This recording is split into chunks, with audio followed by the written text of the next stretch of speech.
What's up, guys? Today we are at Grays Lake North High School where my whole basketball career started. I'm back here on the court where it all went down because I need to make a point today that you need to hear.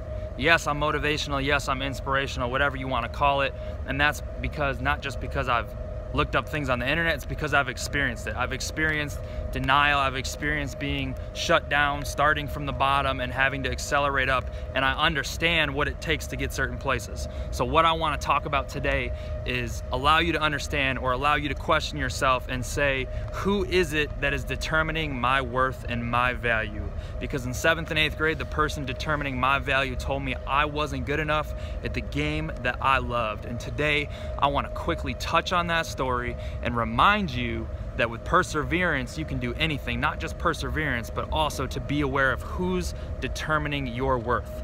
So for me, going back to 7th grade at Grays Lake Middle School, I tried out for the basketball team, for the game that I love, for a sport that I've been playing since the 2nd grade. I'm 6'5", I'm a taller guy, right? So I should have the natural ability. I tried out 7th grade and I wasn't good enough. I didn't make the team, I was cut. I tried out 8th grade. Once again, I put in more work in the summer, I prepared, I'd play in gym, I was making threes left and right. I was one of the better players. 8th grade, I still got cut. All my peers made the team and they were in disbelief that I did not make the team because people who were lesser players than me made the team. So 7th and 8th grade, I am cut from the team. I did not make it. And what I want to share with you now is the point is, I could have quit. I could have thrown in the towel and said, you know what?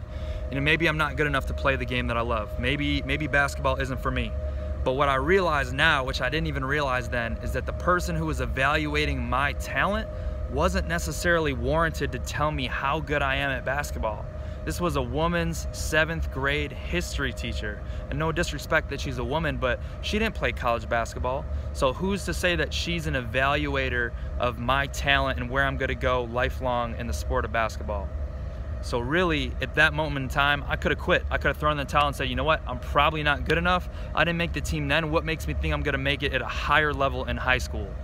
But nonetheless, I progressed, and that's why I'm here, because this is where it all happened for me. And if I would have given up, I never would have made it. So let me quickly run you through my story and round up on my point on what you need to be doing. So I come here freshman year, I try out for the team, and I think I have a good tryout and I make it. I finally make the team, I'm overjoyed. I'm on the I'm on the freshman B team. I don't even know what the B team is. All I know is I don't care, I'm on the team, baby. So it's the first week of practice. We're practicing right here on this very court, right here. The first week, we're going through something called motion. For those of you that don't know basketball, it's a simple offense that you run, and not being an organized basketball, I had no idea what it was. And so my teammates are on my case. The guys who I don't know, the guys who made the team in 7th and 8th grade, you know, I'm just some scrub who finally made it. They don't know me. So I'm struggling. They're giving me shit. You know, I feel discouraged. I feel the pressure from everyone else, like, God, Krupp doesn't know how to run motion. It was so simple, but I didn't know how to do it. And right there in the first week, the first couple days, I wanted to quit because I felt like shit. And even though I finally made it, I still felt terrible. I did not fit in. But you know what? I stuck with it.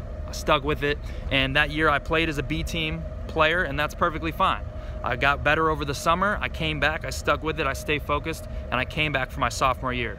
By the sophomore year, I was what we call a B team all-star, which means I was raw talent, but I'm flying all over, I'm blocking 5 shots a game, I'm coming up, I'm pulling up from the 3-point line, right? I'm doing things, but I'm a B team all-star. In the middle of the year, I finally become the 6th man, which means I'm finally moved up to A. I'm playing on A because I'm getting a better idea of the offense, and my natural game is coming out. All those years of playing and practicing shots is paying off by fine-tuning my other skills because I stuck with it.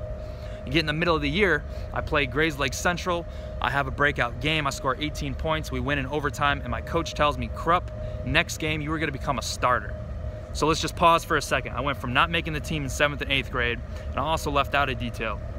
When I came and made the freshman team, even though I was on the B team, it was for a reason. My coach wanted me to be a center. I'm 6'5", I'm a taller guy. My coach wanted me to be a center, and I didn't even know what a center was. I didn't have footwork, I didn't know how to do this. All I knew is I'm a shooter, baby. I'm a 3-point shooter. That's all I do is shoot threes. And he told me, Krupp, You are a big man. You will always be a big man. You will never be a shooter. You need to stop shooting threes. That's what I've been doing my whole life. So I was told I would never be a shooter at that moment, but I stuck with it. I played on the B team. I moved on to the next coach. Finally recognized my talent. When I scored that 18 points, I had 3 threes, and it was okay. I was able to be a shooter. So I finished my sophomore year. I come up to junior year of high school, and we're gonna head over to the other gym now. My junior year of high school, I come in for summer practice. I'm shooting actually right at this spot right here. I remember everything from a visual memory. I'm shooting right here, and Coach Grunlow says, Krupp, you shoot with a little flick. That shot is gonna get blocked. My shot was wet, but he said, that shot is gonna get blocked. You need to change your form if you ever wanna play for me on this varsity team. So I had that pressure on me. I played junior year. My 3, I didn't change it. It went down, it didn't get blocked. I showed him, I proved him wrong. So my junior year, I improved. And there's a couple things I did. 1, I became a starter on the varsity basketball team my junior year, so not making it to starter. 2, at the end of the year, we had a 3-point shootout. It was a county thing, a regional thing for all of Illinois, and the best 3-point shooters would go to a contest and they would shoot and compete, and the top scorers would move on to the next level. So we're here in the second gym where all our practices were. And so I did that 3-point shootout, and I did really well. I won the regional round, first, second round, sectional round I won another sectional, and there was a final thing, the sectional finals, 1 spot away from going to state. I do that shootout, and I tie the very last person, and we have a shootout, and I lose. So I was 1 spot away from going to state as a 3-point shooter. That's my junior year, and we go to my final year of my season. My senior year of basketball, there's a lot of hype. We're a good team. I end up leading the team in rebounds, leading the team in blocks. At the time, I set the all-time block record for the school, and I was a 3-point shooter. I went to the 3-point shootout again, made it to the sectional finals again, was 1 spot away from state and eliminated again. So I didn't make it, but I made it farther than I was projected to. And finally that year, my biggest mark, my biggest thing to make a point of is I made the All-Star game. I made the All-Star game where the best players in the county go play and represent. And I actually had a significant knee injury, but if it wasn't for that injury, I would have continued to play at college at the next level. So the point of all of this is, the point of this story, the point of being here at Grays Lake North is to remind you that at different points in life, people will tell you, people who aren't validated to evaluate your talent in life will tell you what you can and can't do. And a lot of times people like me, I didn't in this case, but other people do, decide to listen to them. And they listen to those people who tell them they can't do something or can't chase their dream, and they get discouraged and move on to something else. And they continue to live a life that they don't care and love about.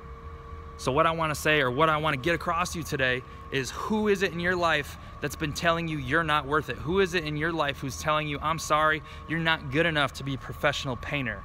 You're not good enough to be, the best banker in the world. You're not good enough to go to a 4-year school. You're not smart enough. People will tell you what you can and can't do. Prove them wrong. If you love something, if you're passionate about something, stick with it until the end. You can do anything through improvement. You can continue to become the best you can be. And I use this example, understanding that this example of basketball is applicable to anything in life. And this is the same example I'm going to use in business to become one of the best in the world. So keep that in mind today. That's my story. I hope that could inspire a person or two to continue chasing their dreams and do what they love to do. Thanks for watching, guys.